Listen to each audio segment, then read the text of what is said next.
गंजा गंजा कौन पबी दीवा जगा। Welcome back guys on my YouTube channel.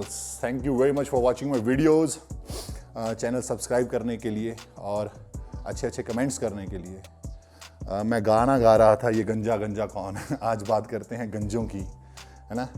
तो बहुत सारी मुझे क्वायरीज आ रही थी कि सर आप हमें बताइए, बहुत ज़्यादा दिक्कत है, स्पेशली यंग एज में लोगों के बाल जा रहे हैं, बाल्ड हो रहे हैं। उसके कई कारण हैं, कई रीजंस हैं। मैं क्या अप्लाई करता हूं और थोड़े अपने बाल मैंने किस तरह से ठीक रखे हुए हैं। तो लेट्स टॉक अबाउट दिस कि आप अपने हेयर्स को कैसे बचा सकते हैं। और देखिए, इसमें सबसे जो पहली चीज़ है वो है आपकी फैमिली हेरिडिटी, आपके जीन्स।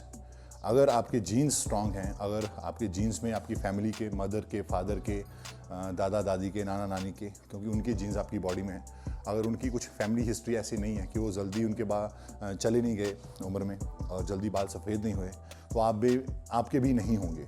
लेकिन अगर आपके जीन्स वीक हैं, आपने नोटिस किया है, तो फिर भाई ये तो जीन्स हैं। जीन्स जो हैं उनको कोई दुनिया की चीज़ चेंज नहीं कर सकती है। ना कोई दवाई बनी है, ना कोई मेथड्स बने हैं, ना कोई कुछ और चीज़ें बनी हैं। तो आप अपने बालों को जाने से रोक नहीं सकते, एक चीज़। लेकिन क्या कर सकते हैं, उनको मेंटेन कर सकते हैं, उनकी लाइफ को हम जो बढ़ा सकते हैं। उसके लिए कुछ चीज़ें बताऊंगा जो मैं अपने हेयर्स के लिए करता हूं। और एक और चीज़, जैसे हर फैमिली की एक हिस्ट्री होती है। सपोज अभी मेरी फैमिली की बात करते हैं तो हमारी फैमिली में जो एक हिस्ट्री है, हमारी फैमिली के जीन्स में जो दिक्कत है वो है डायबिटिक की। मेरे दादाजी डायबिटिक हैं, मेरे फादर डायबिटिक हैं। दादाजी डायबिटिक थे और मेरे दादाजी की मौत जो है, उनकी डेथ जो है वो हार्ट अटैक की वजह से हुई। मेरी मदर की डेथ हार्ट से हुई, हार्ट अटैक से हुई। और मेरे पिताजी को एक बार हार्ट अटैक हो चुका है। He is a patient of ये हार्ट की उनको बीमारी है। अब ये चीज़ मुझे पता है कि आगे चल के मेरे और मेरे बच्चों के जीन्स में ये चीज़ है। मुझे अब अगर कभी ज़िंदगी में मैं जब 50, 60, 65 साल का अगर ज़िंदा रहा और ये चीज़ें आएंगी, अगर मैं हेल्दी लाइफस्टाइल को चूज़ नहीं करता हूँ, तो ये चीज़ें जब होंगी तो सबसे पहले ये डिजीज़ जो हैं वो हमें ज़्यादा होने के चांसेस हैं। इसी तरह से हर फैमिली की अपनी अपनी हिस्ट्री होती है, हेरिडिटी अलग अलग होती है, तो आप उसको बदल नहीं सकते हैं। लेकिन आप विद द हेल्दी लाइफस्टाइल उसको जो है बेहतर कर सकते हैं, जहाँ उसको आप किसी ना किसी तरीके से उससे प्रिकॉशंस लेके बच के निकल सकते हैं। लेकिन विद द एज अगर आपके बाल कम हो रहे हैं, वो तो एक एज फैक्टर है, उसको आप दवाइयों से या कुछ और मेथड से आप ठीक कर सकते हैं। लेकिन सच में ये टीनेजर जो बच्चे हैं, आज मैंने देखे हैं 20 साल, 18 साल, बाल सफ़ेद, गंजे, आधे गंजे, बीच में से गंजे। फिर वही ऑप्शंस आती हैं, आप हेयर ट्रांसप्लांट कराओ, सर्जरी कराओ। लेकिन अब प्रॉब्लम जीन्स में भी है और आपके लाइफस्टाइल में भी है, तो वो सर्जरी भी है, वो भी कब तक काम करेगी? 2 साल, 4 साल, 7 साल आपके बाल रहेंगे, उसके बाद फिर आपका बाल जो है चले जाएंगे। तो इसके अलावा अगर स्पोर्ट्समैन की बात कर ली जाए, स्पेशली बॉडी बिल्डर्स क्यों बाल्ड होते हैं? सीधी सी बात है, टेस्टोस्टेरोन्स। अब जितना हाई वेट्स उठाओगे आपकी बॉडी प्रोडक्शन ज़्यादा करेगी।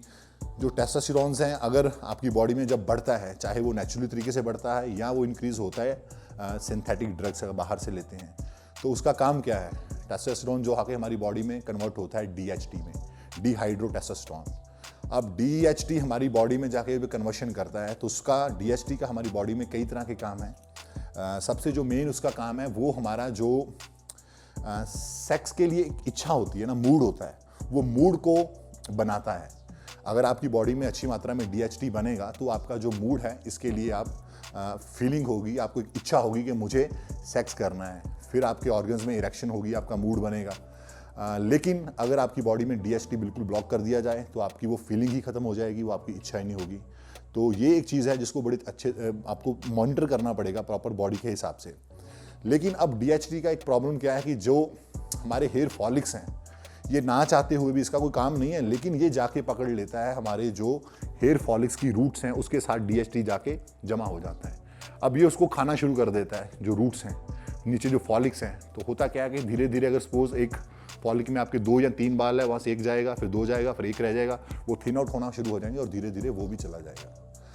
तो पहले तो आपको अपनी बॉडी का DHT लेवल चेक करना पड़ेगा, आपकी फिजिकली एक्टिविटी कैसी है, आप मेहनत क्या करते हैं, और फिर उसके साथ साथ आपको मार्केट में इजीली अवेलेबल है, अगर आपकी प्रॉब्लम ज़्यादा नहीं है तो DHT ब्लॉकर नेचुरल जो हैं वो मिल जाते हैं। वैसे मैं नाम भी बता देता हूँ, एक हमारा प्लांट है जो हमारे यहाँ पे मौजूद होता है, जो मिलता है हमें, सॉ पल्मेटो, उसको सॉ पल्मेटो बोलते हैं, और इसके नाम से आपको बहुत सारे नेचुरल सप्लीमेंट्स मिल जाएंगे। आपको बाकी सब चीज़ों के लिए जाने की ज़रूरत नहीं है, लेकिन अगर आपकी प्रॉब्लम ज़्यादा है, आप डॉक्टर के पास जाते हैं तो फिर वो आपको रिकमेंड करेंगे DHT ब्लॉकर। ये तो होगी कि मेडिकल की बातें, जो थोड़ा बाद में थोड़ा और एक्सप्लेन करने की कोशिश करता हूँ। तो अब देखिए, एक ह्यूमन जो हमारी शुरुआत हुई है इंसान की, अगर बालों की बात करते हैं तो जैसे सपोज हमारा कोई ऑर्गन, हाथ टूट गया, अगर आपका हाथ जो 2 महीने, 1.5 महीने या 3 हफ्ते प्लास्टर में रहेगा तो क्या होगा? बॉडी को सिग्नल, आप उसको यूज़ नहीं कर रहे हैं तो बॉडी क्या सिग्नल करेगा, ब्रेन क्या सिग्नल करेगा कि वो जब मूवमेंट नहीं हो रही है, उसकी यूजिंग नहीं हो रही है, तो बॉडी उसको भूल जाती है। आप नोटिस करेंगे अगर किसी की टांग टूटी है या हाथ टूटा है तो वो उसका साइज़ वो कम हो गया, छोटा हो गया, वहाँ से मसल मास चला गया। क्यों? क्योंकि उसे यूज़ करना बंद कर दिया। अब ये जितना भी बाल्डनेस पैटर्न है, ये जो हमारा क्राउन एरिया है, अब इसको हम यूज़ करते ही नहीं। जब हम सोते हैं तो तकिए पे ऐसे ऐसे उल्टा सीधा, लेकिन सर के बल तो नहीं ना सोते। तो इसके लिए एक एडवाइस करता हूँ, आप लोग जो है जब भी आप लेटे होते हैं या बेड के साथ बैठते हैं, कुछ भी एक्टिविटी कर रहे हैं, टीवी देख रहे हैं, तो आप अपने ओवरहेड जो स्कैल्प होती है ना, यहाँ पे आप इसको बेड के साथ टक कर सकते हैं ऊपर से, ये मिड सेक्शन, ये आप ज़रूर करिए। उससे क्या, ब्रेन को सिग्नल जाएगा कि this part is still alive, ये अलाइव है और हमें यहाँ पे ब्लड की सप्लाई करनी है। और जब अगर ब्लड की सप्लाई होगी नीचे वेन्स में, तो आपके फॉलिक्स में सप्लाई जाएगी, हेयर जो है वो प्रॉपर ग्रो करेंगे। यानी कि बॉडी इसको भूली नहीं है, इसको जिंदा रखना है। अब इसमें एक और चीज़ आपको बता देता हूँ, अब बॉडी को बार बार सिग्नल देना है कि हमें यहाँ पे बाल चाहिए, this part is still alive, हमें यहाँ ब्लड की सप्लाई चाहिए।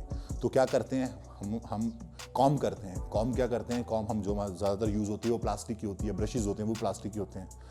लेकिन उसमें क्या दिक्कत आती है कि जब आप ज़ोर से ब्रश करोगे, ज़ोर से कॉम करोगे, तो आपने कभी देखा होगा कि आप प्लास्टिक को टीवी स्क्रीन या LCD के पास रखोगे और उसके बाद अपने हेयर्स के पास लेके आओगे, आपके हेयर्स खड़े हो जाएंगे। इलेक्ट्रोमैग्नीफाइंग जो होता है इफेक्ट उसका आता है, वो आपके बालों को डैमेज करता है। तो क्या करना है? वुडन कॉम्ब, लकड़ी का कंगा, ठीक है, ये हमारे रिलीजियस में भी हमें गुरु साहब ने दिया है। कंगा छोटा होता है जो हमारे 5 ककार हैं, लेकिन ये कंगा, वुडन कंगा, हर चीज़ के लिए कुछ ना कुछ कनेक्शन होता है। रिलीजियस ऐसी चीज़ें नहीं बनी थी, हमारे गुरुओं ने रखी थी हमारे लिए। अब इस कॉम्ब को सुबह उठते ही, आपको पैर भी नीचे नहीं रखने हैं बेड पे, और स्टिल जैसे ही आप उठे, ये आपके बेड के पास होना चाहिए कंगा, वुडन कॉम्ब जो है। 20 बार 30 बार थोड़ा सा दबा के आप अपने स्कैल्प पे इसको रब करेंगे, तो होगा क्या? उठते ही सीधा आपकी बॉडी को सिग्नल चला गया कि आपको यहाँ पे ब्लड का सर्कुलेशन है, दिस इज स्टिल अलाइव। क्योंकि सोते वक्त आपने इसको यूज़ ही नहीं किया, आप तो सो रहे हैं ऐसे ऐसे, यहाँ पे बाल रहेंगे, यहाँ पे रहेंगे, यहाँ पे रहेंगे, जब भी जाएंगे तो यहाँ से जाएंगे।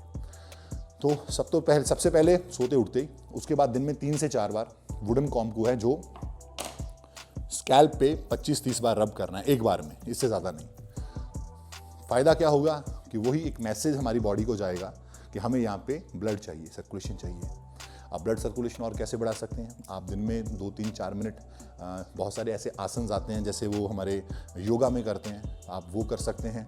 हैंड स्टैंड कर सकते हैं, मैं हैंड स्टैंड करता हूँ। जो पूरा हैंड स्टैंड नहीं कर सकते हैं, वो आप बेड पे भी लेट के ऐसे टांगे ऊपर और अपना हेड जो है नीचे लेके जा सकते हैं, या आगे को भी बेंड होके कर सकते हैं। 2 मिनट, 3 मिनट, 4 मिनट, तो आपकी जो ब्लड की सप्लाई है वो यहाँ पे फास्ट होगी, और आपके जो हेयर्स हैं, फॉलिक्स हैं, उनमें जो ब्लड्स हैं वो इंपॉर्टेंट विटामिन और मिनरल्स जो जाते रहेंगे। अब इसके बाद बात कर लेते हैं विटामिन की, जो ज़रूरी चीज़ें हैं। हम बहुत कुछ खाते हैं, लेकिन मैं हमेशा कुछ ना कुछ आपको बताता रहता हूँ, जैसे ओमेगा 3, फिश ऑयल जो नॉन वेजिटेरियन है, बायोटीन है, विटामिन E है, D3 है, आयरन है, आयरन बहुत ही ज़रूरी है स्पेशली हेयर्स के लिए, सिलेनियम है। ये ऐसे सप्लीमेंट्स हैं जो हमें प्रॉपर मात्रा में हमारी जो ऐड करने पड़ेंगे डाइट में, और उससे हमें क्या बेहतर रिजल्ट्स मिलेंगे। टीनेजर की बात कर लेते हैं। अब देखो, सबसे ज़्यादा प्रॉब्लम मोबाइल फ़ोन से, बच्चे अनफोकस्ड हैं, पोर्नोग्राफी बहुत ज़्यादा देखते हैं, मैस्टरबेशन बहुत ज़्यादा करते हैं। मैस्टरबेशन इसका सबसे मेन कॉज है, क्योंकि आप जितना ही मैस्टरबेट करोगे तो वहाँ आपकी टेस्टोस्टेरोन दोबारा से प्रोडक्शन तेज़ हो जाएगी। आपने अपना इजैकुलेट किया और उसके बाद फिर प्रोडक्शन तेज़ हो गई, आप टेस्टोस्टेरोन बॉडी में जा रहा है, वो आगे जाके DHT में कन्वर्ट हो रहा है, DHT आपके बालों को ख़राब कर रहा है। तो इस प्रोसेस को आपको रोकना पड़ेगा। अपने दिमाग को सही जगह पे लगाओ, सही एनर्जी को अपनी सही जगह पे वेस्ट करो। और ये जो आजकल का हमारा सोशल स्टाइल लाइफ बन चुका है, एक साथ 3-3 4-4 गर्लफ्रेंड्स, बाकी सारे कांड करने, ये भाई ये बंद करो, ठीक है। अगर आपको एक अच्छी लाइफ, गुड लुकिंग आपको दिखना है, आप अपने हेयर्स को लेके चिंतित हैं, तो आपको ये करना चाहिए और अपनी एनर्जी को गलत जगह पे वेस्ट नहीं करना है। मेरे कहने का मतलब यही है। अब इसमें मैं ज़्यादा डिटेलिंग में नहीं जाऊँगा। और क्या कर सकते हैं सर्कुलेशन को बढ़ाने के लिए? अब इससे जो नेक्स्ट स्टेप आ जाता है वो है सीरम्स आते हैं, जिसमें मिनॉक्सिडिल बहुत ही पॉपुलर है। मिनॉक्सिडिल एक ऐसा हेयर सीरम है जो आपकी बॉडी स्कैल्प पे जैसे हम इसको रब करते हैं तो उसके बाद हमारी रूट्स में जाके इमीडिएटली वहाँ ब्लड की सप्लाई बहुत ही फास्ट कर देता है। लेकिन उसके लिए आप अपने डॉक्टर से कंसल्ट करिएगा, क्योंकि मिनॉक्सिडिल एक ऐसा सीरम है, वंस यू कैन स्टार्टेड तो आप फिर उसको क्विट नहीं कर सकते, क्योंकि फिर वो सप्लाई जब बंद होगी तो आपको फिर यूज़ ही करना पड़ेगा। उसके बाद आपका बहुत ही बुरा बैड हेयर लॉस होगा। तो मैं इसलिए कह रहा हूँ कि ये चीज़ें जो हैं आप एक बार प्लीज़ अपने डॉक्टर से कंसल्ट करिए। लेकिन मैं ये चीज़ें करता हूँ, ठीक है। मैं मिनॉक्सिडिल भी यूज़ करता हूँ, मिनॉक्सिडिल नहीं, लेकिन मुझे मेरे डॉक्टर ने उनका एक अपना ब्रांड का एक अपना उनका सप्लीमेंट है, एक अपना सीरम है, वो जो हेयर में आपको लगाना होता है, रात को सोते समय आपने स्कैल्प पे हल्का सा लगा लिया। तो अलग अलग डॉक्टर हैं, अलग अलग चीज़ें रिकमेंड करते हैं, तो आप कंसल्ट कर लीजिए। अब एक और चीज़ बताता हूँ आपके लिए जो इंपॉर्टेंट चीज़ है। अब हमारे हेयर जो हैं यहाँ से बाल जा रहे हैं, सपोज किसी के भी जाते हैं, मेरे भी यहाँ पे थोड़े थिन आउट हो रहे हैं, तो इसलिए मैंने ये सारा प्रोसीजर करना शुरू किया। इस पर सर्च की, दोस्तों से पूछा, डॉक्टर से कंसल्ट किया। तो ज़्यादा चीज़ें बॉडी में, अगर हम ज़्यादा दवाइयाँ खाते हैं तो उसका इफेक्ट बॉडी में कहीं ना कहीं और भी जाके होता है। तो इसलिए ये कुछ चीज़ें आपको बता रहा हूँ, ये हेल्प कर सकती हैं आपको बाहर से। अगर बाहर से हम अप्लाई करके ठीक कर सकते हैं तो वो पहली चीज़ है, वो ज़रूरी चीज़ है, आप उसको भी करिए। अगर आपको डॉक्टर मेडिसिन रिकमेंड करते हैं तो आप वो भी कंटिन्यू करिए साथ में। लेकिन ये बहुत ही इम्पॉर्टेंट है। आपने सुना होगा, देखा होगा डर्मा रोलर। अब डर्मा रोलर क्या है कि इसमें से 250-300 शार्प नीडल्स रहती हैं, और ये जो नीडल्स हैं ये हमें अपनी स्कैल्प पे जो आपका जो एरिया आपको दिख रहा है कि यहाँ पे बाल कम हो रहे हैं या थिन आउट हो गया है, तो वहाँ आपको ट्वाइस अ वीक, हफ्ते में 2 दिन स्लोली इस सपोज ये आपका स्कैल्प है, इस तरह से आप पहले तो थोड़ा सा हल्का आप टॉलरेट कर पाओ, फिर उसके बाद आप थोड़ा और दबा के करोगे तो आप टॉलरेट कर पाओगे और टॉलरेट कर पाओगे, और फिर धीरे धीरे आप इसको दबा के उस एरिया में करिए। 1 इंच का जो आप मैक्सिमम पहले स्पेस रखिए, वहाँ पे करने के बाद फिर आगे फिर आगे। अब इससे होगा क्या, वहाँ पे हल्के हल्के पोर्स हो जाएंगे, वहाँ पे हल्की हल्की ब्लीडिंग भी होगी। लेकिन वो कहते हैं ना कि बॉडी के साथ दिमाग के साथ खेलना पड़ता है। अब हमारे यहाँ पे ब्लड की सप्लाई नहीं हो रही है, तो हम क्या कर रहे हैं, हम ब्रेन के साथ खेल रहे हैं। हम यहाँ पे आर्टिफिशियल इंजरी करेंगे। हमने वहाँ पे थोड़ी सी पोर्स बना दिए, हर्ट कर दिए, एक थोड़ा जख्म बना दिया, आर्टिफिशियल इंजरी कर दी। अब जब वो आर्टिफिशियल इंजरी होगी तो इमीडिएटली जो ब्रेन है वो बॉडी के जो फाइटर सेल्स हैं, ब्लड को जाएगा, भाई यहाँ पे इंजरी होगी, अब जाके इसको ठीक करना शुरू करो। तो वहाँ पे ब्लड की सप्लाई इंस्टेंट फास्ट हो जाएगी। और ब्लड की सप्लाई फास्ट होते क्या होगा, जो ब्लड में न्यूट्रिशन है, जो ज़रूरी चीज़ें हैं बालों की ग्रोथ के लिए, वो आपकी सप्लाई जो है फॉलिक्स को मिलनी शुरू हो जाएगी नीचे से। वो खाद नीचे से आ रही है, ऊपर से प्लांट्स ग्रो कर रहे हैं, ऊपर से भी खाद डालेंगे तो नीचे से भी लेके आएंगे। सो ये बहुत ही ज़रूरी चीज़ है। तो आपका कॉम्ब हो गया, डर्मा रोलर हो गया, क्या चीज़ें नहीं करनी है वो हो गया। आपको हैंड स्टैंड करना है, अपने DHT को ब्लॉक करना है विद अ नेचुरल वे, और जहाँ फिर अपने डॉक्टर से कंसल्ट करके आप इसको कर सकते हैं। एक चीज़ आप और कर सकते हैं, अगर आपका ज़्यादा हेयर फॉल हो रहा है, आपको लग रहा है कि आपके बाल जा रहे हैं, तो हम उनको रिवाइव कर सकते हैं। PRP मैंने कुछ सेशंस लिए हैं, मैंने अपने स्टोरीज़ में भी डाला था। मेरे एक दोस्त हैं, चंडीगढ़ में डॉक्टर हैं, जलंधर में हैं, तो मैं उनसे PRP सेशन लेता हूँ। PRP क्या होता है कि हमारा जो ब्लड है उसको वो लेते हैं, और हमारे ब्लड में से जो प्लाज्मा होता है, प्लेटलेट्स होते हैं, उनको अलग करते हैं, और वो जो प्लाज्मा है फिर हमारे स्कैल्प पे इंसुलिन सिरिंज के साथ वहाँ पे लोकल एनेस्थीसिया देके या विदाउट एनेस्थीसिया वो वहाँ पे इंजेक्ट कर दिया जाता है। अब वो जो प्लाज्मा प्लेटलेट्स हैं वो जाते हैं हमारे रूट्स के अंदर, और इंस्टेंट रिजल्ट उनका ये आता है कि हमारी ग्रोथ वो जो फास्ट हो जाती है। जो अब हेयर थिन हो चुके हैं वो थोड़ा सा थिक हो जाएंगे, जो आपकी रूट्स अंदर से कमज़ोर हैं, जो झड़ रहे हैं बाल, जो वो वापस से रिवाइव होंगे, दोबारा ग्रो कर जाएंगे। और अगर वो ग्रो नहीं भी करते हैं तो जो आपके पास बचा हुआ है आप उसको बड़े अच्छे तरीके से मेंटेन कर सकते हैं। हेयर ट्रांसप्लांट में भी ऐसा ही होता है कि आपकी बॉडी जो डोनर एरिया से हेयर्स निकाल के यहाँ पे लगा दिए जाते हैं, फिर उनको हर 3 महीने के बाद 2 महीने के बाद उनको बोला जाता है कि आप PRP सेशंस लेते रहें ताकि आपके जो बाल हैं वो बचे रहें। और फिर उसके बाद अगर आप बॉल्ड हो ही जाते हैं, आपके बाल चले ही जाते हैं, तो फिर एक प्रोसीजर आता है हेयर ट्रांसप्लांट। वो आप सबको पता है, वो आजकल बड़ा कॉमन है, सब कोई करा रहा है। मुझे एक्चुअली सलमान सर ने आज से 6 साल पहले कहा था, हम लोग महबूब स्टूडियो में साथ में वॉक कर रहे थे, हमारा शूट चल रहा था, तो कि तू अपनी बॉडी से ये जो बाल है इनको तो लेज़र क्यों नहीं करवाता। मैंने उस वक्त सोचा भी मैं लेज़र करवा दूं, लेकिन बाद में मुझे एक डॉक्टर थे, मेरे दोस्त बने गए, वो उन्होंने अच्छी एडवाइस दी कि वीर तू बॉडी बिल्डिंग करता है और आगे चल के तुझे ये दिक्कत आएगी, और विद द एज फैक्टर भी होगा कि आपके जो बाल हैं वो धीरे धीरे थिन आउट होने शुरू हो जाएंगे। और तब क्या होता है कि आप अपने डोनर एरिया को मैक्सिमम बचा के रखो। पहली बात तो ये है, आप डोनर एरिया से आप कितना बाल निकाल सकते हैं, वही आपके यहाँ पे इम्प्लांट होंगे, किसी और की बॉडी के बाल तो लग नहीं सकते। तो डोनर एरिया को बचाओ। अगर सपोज आपने एक बार 2 बार ट्रांसप्लांट करा भी लिया, डोनर एरिया आपका ख़राब भी हो गया, बाल कहाँ से लेने हैं, तो मेरे पास मेरी बॉडी बहुत बड़ी है, मैं यहाँ से बाल निकाल के अपनी बॉडी में 10 बार भी ट्रांसप्लांट करवा सकता हूँ। तो ये कुछ ऐसी चीज़ें हैं जिनका आप डिसीजन लेने से पहले ये भी सोच सकते हैं कि ये इस चीज़ का अल्टरनेटिव हो सकती हैं, आगे चल के आप इसको इस चीज़ में यूज़ कर सकते हैं। अब और मेरे दिमाग में फ़िलहाल यही चीज़ें थी जो मैं करता हूँ। डाइट इज़ बहुत ही इंपॉर्टेंट है। डाइट अगर आपकी अच्छी नहीं है तो आपको जो न्यूट्रिशन है वो आपके मसल्स को भी चाहिए, वो आपके बालों को भी चाहिए, वो आपकी बॉडी की हर एक्टिविटी के लिए, हर ऑर्गन को चाहिए। तो जो ज़रूरी जितने भी ज़रूरी विटामिन्स हैं वो मैंने आपको बता दिए। Biotin, selenium, iron, calcium, D3 बहुत ही इंपॉर्टेंट है। हमारा D3 भी जब कम होता है तब भी हमारा हेयर लॉस होता है। और एक और देसी मेथड आपको बता देता हूँ जो मुझे डॉक्टर ने मेरे बताया था फटाफट। घर में जब भी आप सब्ज़ी बनाते हैं ना, तो लोहे की कढ़ाई रखो आप, लोहे की कढ़ाई, बाकी सब चीज़ों में नहीं।